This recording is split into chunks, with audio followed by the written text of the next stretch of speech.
In this lesson, we're looking at the figure 4, but done from the north-south position. But it's the same idea as the figure 4 from side control in that we're rotating it backwards. So with this one here, the first thing here is that we're trying to, ideally I've caught my partner's arm down here somewhere. So the first thing we want to do is get our head and run some interference in between his arm and his body. Remember what we said earlier on? If we catch the arm away, we don't let it get back to home base and get back into his body. We keep it separated. So we're going to use our head and run our head in here. Our hand is on the outside of his arm. So my hand comes underneath his arm, up on his chest, and get the wrist of our wrist right up under his armpit, and then apply pressure there.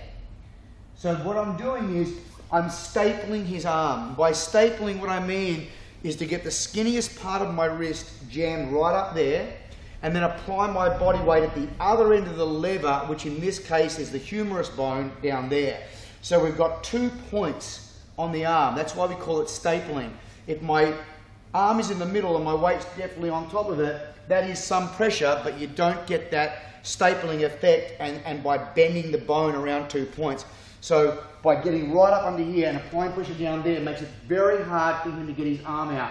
So he's trying to move his arm out there, but my legs are wide, I'm applying all of my weight onto his arm. So we get that stapling effect. So that's the first thing.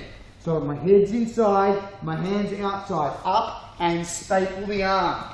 And if he's still got hold of my head, we just walk around until the head pops out.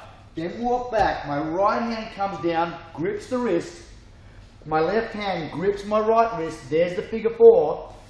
Now, if I just lift it up and start rotating it, David once again can follow it. So that's the key for him. The key for him is to keep this window open, possibly with this hand here, so that I can't stop his ability to rotate and follow the arm.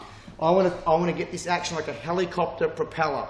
Okay, so it's not coming down here. It's 90 degrees, parallel to the ground, and rotate it. We also want to avoid stirring the pot. By stirring the pot, I mean I'm moving this part of his arm like that. That wants to stay straight. It's no movement at all other than rotation, and this rotates round like a helicopter propeller. So once I've stapled it and I've got the lock, my right knee is going to come right over his arm onto the floor. That's going to stop David from rotating. Then I rip this up tight. Stand up on the left foot is optional. If you feel more balance on your knees, it's fine. And then just rotate. I'm not doing this. This stays stuck. This rotates. If he still hasn't tapped, I can stand up on my left foot and rotate. So once again, we're down. My hand's outside. Up. Staple the arm. Grab it. Get the lock. Immobilize his arm, rip it up parallel to the ground 90 degrees and rotate like an aeroplane propeller for the finish. So just a great finish. Very easy to isolate that arm, take it away from his body, away from the other arm, and effect a good dislocation.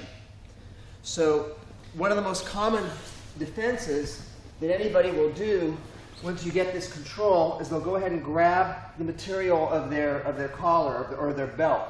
Okay?